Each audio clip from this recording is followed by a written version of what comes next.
Secara prinsip, banyak kemiripan dengan yang dilakukan para gurandil. Meski sarana dan prasarana pabrik mulai usang, roda produksi masih terus berjalan. Alam Cikotok, Banten memang memanjakan mata para pengunjungnya.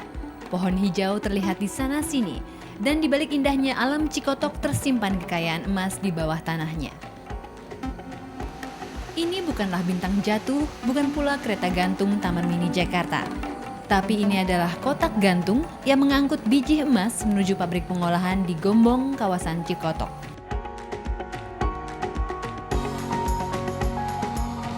Di bawahnya, warga setempat maupun pendatang berpacu mendapatkan emas. Ibarat ada gula, ada semut, ada logam mulia, orang pun berebut. Itulah yang terjadi di Cikotok. Mereka membuat terowongan menuju sumber emas. Tapi sabar dulu, jangan membayangkan ada emas bongkahan di dalam terowongan sejauh puluhan sampai ratusan meter tersebut. Proses masih panjang. Sebuah terowongan biasanya perlu waktu 6 bulan sampai setahun hanya untuk membuang lumpur sebelum mendapatkan biji emasnya. Itu pun masih berwujud batuan dan harus diolah lagi. Berat memang, belum juga resiko tertimbun tanah. Tapi apa ya alasan mereka tetap mau melakukannya? Kalau nggak kerja beginian, saya mau kerja di mana lagi? Soalnya kalau sekarang itu kan mau kerja di perusahaan, kalau kita nggak punya apa-apa kan nggak bisa. Jadi saya terpaksa cari. Namun tak jarang pula mereka akhirnya kehabisan daya kalau gagal menemukan alur emas. Kalau nggak hasil gitu Pak, nggak nyampe karena urat. Antara 5 bulan, 7 bulan nggak nyampe karena urat, tinggalkan gitu Pak. Kalau nggak ada modalnya. Proses pemisahan emas dari lumpur dan logam lain dilakukan secara sangat sederhana oleh gurandil atau penambang rakyat ini. Biji emas yang diperoleh dimasukkan ke dalam gelundung-gelundung selama sehari semalam. Tentu harus ditunggui kalau tak mau dicuri orang. Keesokan harinya baru dilakukan pemisahan. Coba bandingkan dengan kegiatan di pabrik pengolahan biji emas ini. Secara prinsip, banyak kemiripan dengan yang dilakukan para gurandil. Meski sarana dan prasarana pabrik mulai usang, roda produksi masih terus berjalan. Dibandingkan dengan pabrik, hasil yang didapat para gurandil tak seberapa.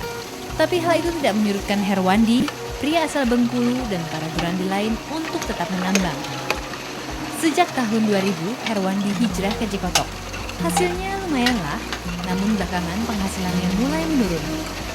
Memang kalau penghasilan pencetan dari gunung ya gitu urat. Kalau uratnya sama seperti dulu juga, cuman sekarang ini kendalanya quick ya. Jadi kalau dulu Pan seperti bulan-bulan sebelumnya satu minggu kita bisa menghasilkan 200.000 Pan.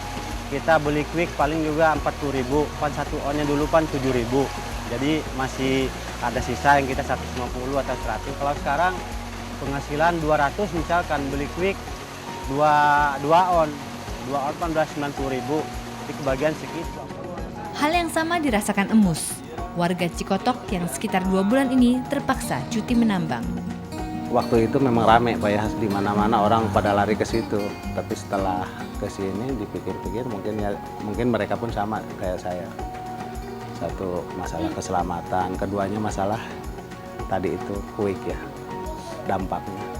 Kalau model sekarang sampai berhenti totalnya karena harga merkuri melonjak dari 70.000 ke 500.000. Beruntung Emus masih punya warung makan.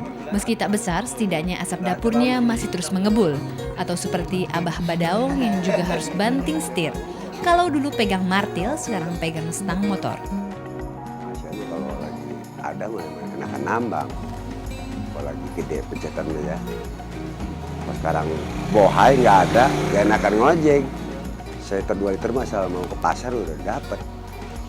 Itulah sekilas kehidupan para gurandil dan mantan gurandil. Sebagai warga di sekitar lokasi penambangan, tentu mereka berharap ada perhatian dari pengelola pertambangan. Namun kenapa hal ini dirasa belum merata? Saya rasa belum ada gitu ya. Terus terang aja. Jadi belum ada perhatian dari pertambangan gitu.